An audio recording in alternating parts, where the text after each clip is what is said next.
on my end. You wanted the best. You've got the best podcast. The hottest podcast in the world. The Chris Voss Show. The preeminent podcast with guests so smart you may experience serious brain bleed. The CEOs, authors, thought leaders, visionaries, and motivators. Get ready. Strap yourself in. Keep your hands, arms, and legs inside the vehicle at all times, because you're about to go on a monster education roller coaster with your brain. Now, here's your host, Chris Voss. Hi, folks. It's Voss here from thechrisvossshow.com. There you go, ladies and gentlemen. Our lady sings it, that makes it official. Welcome to the big show. As always, for 16 years now going on and over 2,000 plus episodes. We're almost to 2,100 here coming up soon. We've been bringing the Chris Voss Show, one of the longest running podcasts, I think, ever, really. At this point, I don't know. We're in the top 1%. What can you say? Anyway, guys, go to goodreads.com/Chris Voss, LinkedIn.com/Chris Voss, Chris Voss 1 on the Tickety-Tockety, and ChrisVossFacebook.com. We have a wonderful gentleman on the show with us today. We're talking about his new hot book that I think is going to be fairly topical. There's some things going on in the world today. His book is entitled The Age of Outrage, How to Lead in a Polarized World, out October 29th, 2024. We have Karthik Ramanna with us on the show. Did I get that right, Karthik? You got that perfectly right. Thank you for having me, Chris. I'm practicing learning everything because that's what you have to do this job. So he's the author of the newest book on that, and he is a professor of business and public policy at the University of Oxford's, I'm still going to butcher that, Blavatnik School of Government. Blavatnik is correct. Did I get it right? Yes. I was trying to do the best. There's so much stuff that goes on in the head at the beginning of the show. So he's a fellow of St. John's College. He's an expert in business, government relations, sustainable capitalism, and corporate reporting and auditing.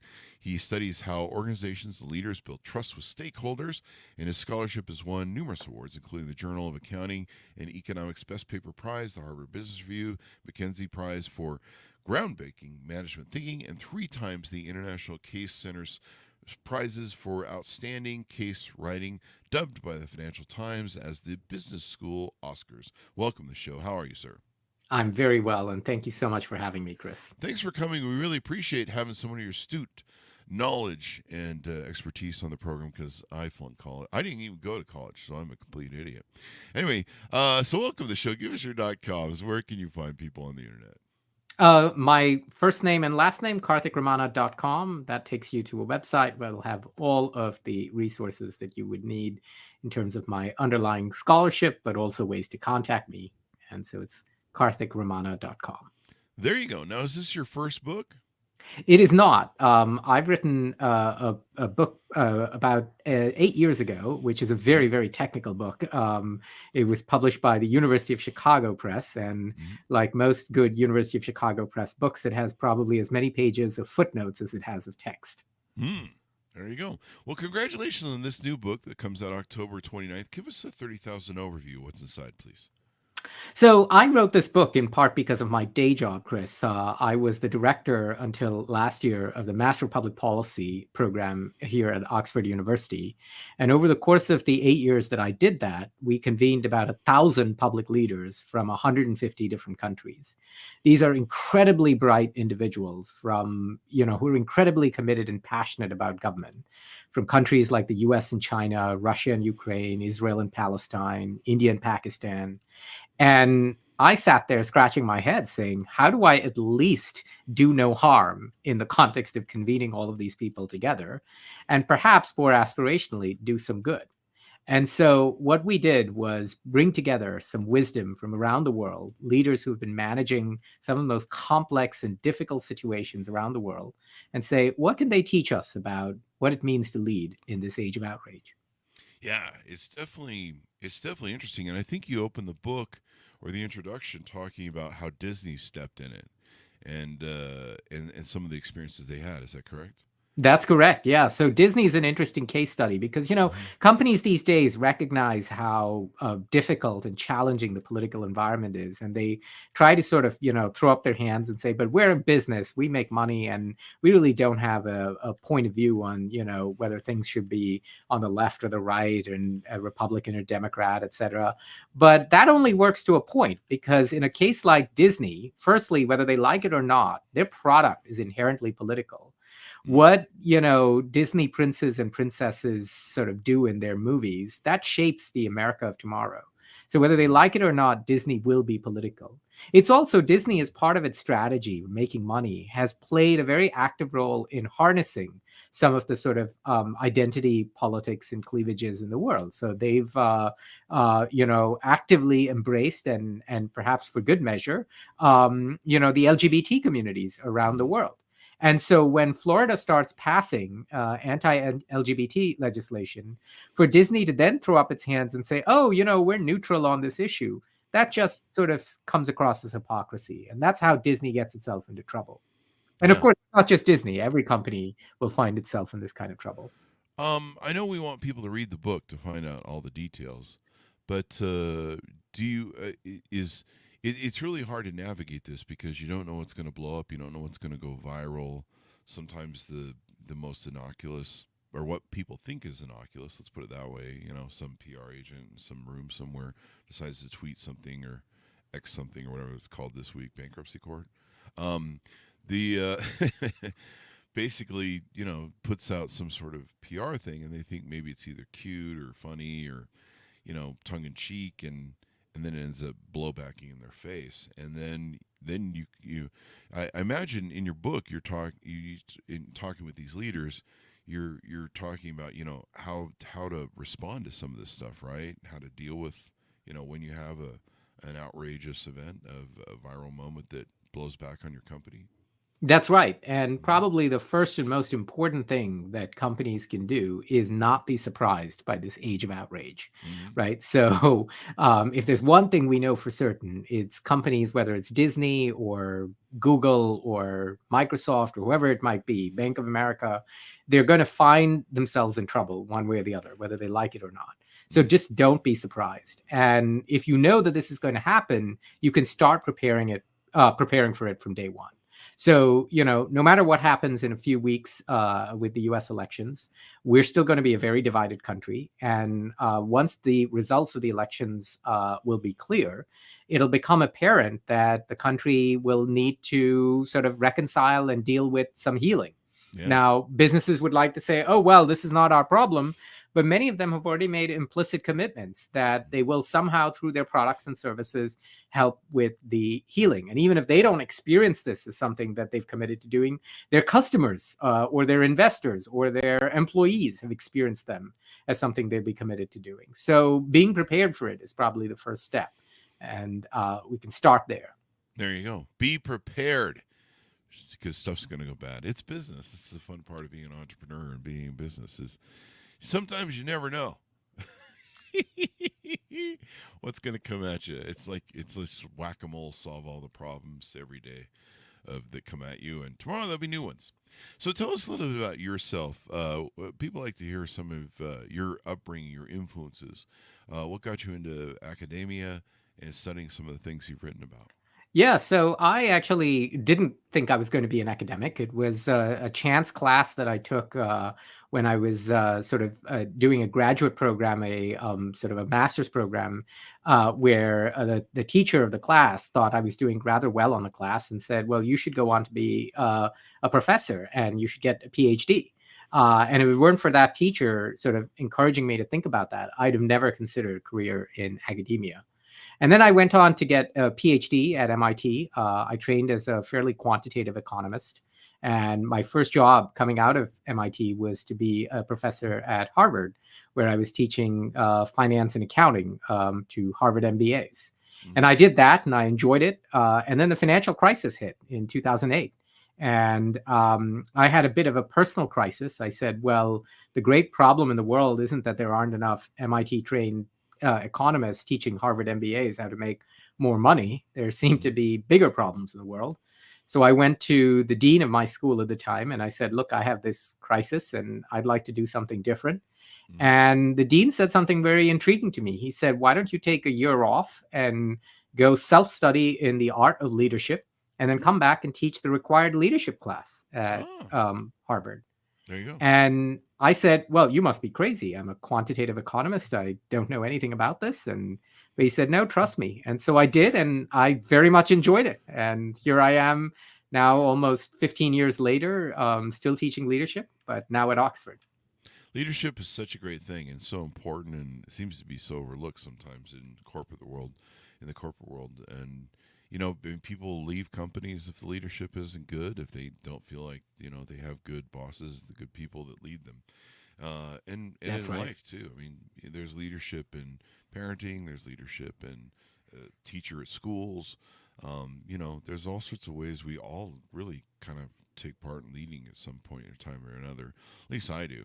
I just put a parade together every week and roll down Main Street and usually get up. They're upset with the cops because they're like, "You don't have a permit." No, I'm just kidding. Anyway, we don't do that, folks. So don't watch for a parade. Just that's a joke. Uh, anyway, getting back to your book, one of the other outrages that you talk about in the book is GoFundMe, where Mm-hmm. they were pressured to cut off the funding of the protesting trucks in Ottawa. That thing was hilarious. Yeah. Yeah. Talk to us a little bit about that example, if you can tease So it out a that's little. a really tricky scenario, right? Because Mm-hmm. basically you had these anti-COVID protesters or anti-vaccine protesters, I should say, who sort of started sort of blockading the roads into Ottawa, the capital city of Canada, and the government started clamping down on that because obviously that was hugely disruptive. And meanwhile, the protesters were raising money through GoFundMe Mm-hmm. in order to continue to do what they were doing. So GoFundMe was under a lot of pressure to cut off the sources of supply Yeah. money supply to these protesters. And that meant taking sides in a political debate, in what Yeah. was an active political debate. Because there was sort of a substantial fraction of people in Canada that felt that, some of the policies on COVID had gone too far. Mm-hmm. So now, should a company get involved in that kind of politics? That was sort of the big question for them. Mm-hmm.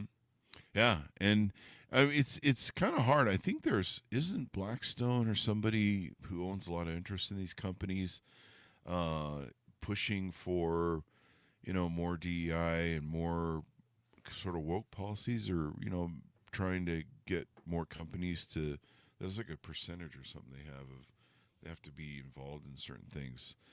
Yeah, In a certain a lot way. of finance companies, this started about, I'd say, 7 or 8 years ago, right Mm-hmm. after the 2016 elections and the Mm-hmm. election of Donald Trump. A lot of sort of the sort of the liberal side of the political spectrum started weighing in on finance companies and asset management companies to put political pressure on the industrial companies in which they invested to take more active stances on, causes that were dear to the left of the political spectrum. Mm-hmm. And initially, the financial investment community took on this sort of pressure with great gusto and enthusiasm. And you saw growing calls for various sort of DEI and ESG type activities, large asset management companies weighing in on all of the sort of grand responsibilities that business would take on. Mm-hmm. But very quickly, they realized that, this sort of posturing without real action, without actually following up with real action, would actually invite more trouble than simply having stayed silent. Oh And wow. also, that kind of real action is costly. And sometimes it comes not just at the cost of profits, but it comes at the cost of alienating many of your customers who may not be sympathetic to those perspectives. Yeah. So, there was a backlash then. And now we're seeing a lot of these finance companies that were making bold and brave statements on DEI and ESG 5 years ago, Mm-hmm. backing away from it and saying, Yeah. well, actually, that's not, what we do. Yeah. It's been kind of interesting to watch the whole kind of rise of, a lot of wokeism on the. I'm a moderate Democrat, but I'm not a fan of the extremists of either party. And so it's been kind of interesting to see how that whole thing blew up. The the interesting thing with Walt Disney was, they took away their. I don't know if I think it's still in litigation, but they took away their ability to govern themselves. I guess in Florida, on the That's right. properties, and yeah, it was kind of interesting the blowback that they got, and yet it seems like probably every politician is probably calling them for money one way or another. That's right. Okay. Yeah. So, and it's interesting how corporations, will play both sides. They'll put money in the coffers of everybody, and a lot of people do that. I mean, even Donald Trump did that. He would pay Democrats and Republicans, and so they hedge most bets. And with the overturning of with the ruling of SCOTUS of Citizens United and other things that made it legal to buy your own politician. I mean, all you need to do is give a SCOTUS representative now or an RV, and I guess you can get whatever you want. So it's a low bar. I'm saving up to buy my first SCOTUS. Working on that. I think what's an RV go for now? I wonder if he'll take a used one. Anyway, or she, or pick your conservative. Anyway, yeah. So it's interesting how these kind of rose, and now it seems to be falling back. It seems to be there's a lot of dial back of DEI. You've heard of a lot of people canceling the DEI programs. I mean, I knew that was going to get out of control like a government thing. I'm not a real big fan of hearing the word microaggressions. Like, I'm like, are you kidding me? And you guys have kind of seen universities. I'm not sure what the outbreak was at your university, but like the recent October 7th Israeli, Palestinian, Hamas protests on campuses have been a real upturner as well. I mean, you've had some deans that have had to resign. That spoke at the Congress thing. That's been a thing for universities as well, I imagine. That's right. Yeah. So look, I mean, there's a fine line here to navigate, right? Mm-hmm. Because organizations can't throw up their hands and say, "Oh, look, we have nothing to do with the real world and we have nothing to do with politics and so forth." Mm-hmm. Because if you do that, then obviously you will find yourself in trouble too, because implicitly you will be committing one way or the other to a particular political position. But at the same time, what's important is to set clear boundaries about what it is that you will and will not commit to. Because what really gets organizations into trouble is experienced or perceived hypocrisy. If you say one thing and do another, or if you say you're not going to do something and then secretly do it, that's what really gets you into trouble. But so building a clear strategy and then being committed to it is usually the safest way to navigate this. Some universities have done better in this context than others. Here at Oxford, we set out, particularly in the Master of Public Policy program, because we had such a diversity of political talent in the room, and we realized that we couldn't even get half of our students to agree that democracy was a useful way to navigate society, because we had students from China and Russia and Saudi Arabia and you name it. I don't even know So what we it set means. out some sort of rules of the game really Uh-huh. early on, not what we would call substantive values, but procedural values. And we have three simple procedural values which have worked really well for us. Number one is to say, really, everybody is here to be able to speak whatever they want to speak to. Mm-hmm. There should be no circumstance under which you feel censored to say speak your truth on a particular issue. Number two is the corollary of number one. Just as much as you're free to speak your mind, everybody else is free to speak their mind too. So you can't be outraged just because somebody else is saying something that you disagree with it. Yeah. Number three is what's really important to make this all work, and which is to say, we're a leadership community. We were talking about, the importance of leadership earlier, which means that leaders don't just simply drop the cleverest argument they could find and wait for their opponents to pick up the pieces. That's not leadership at all.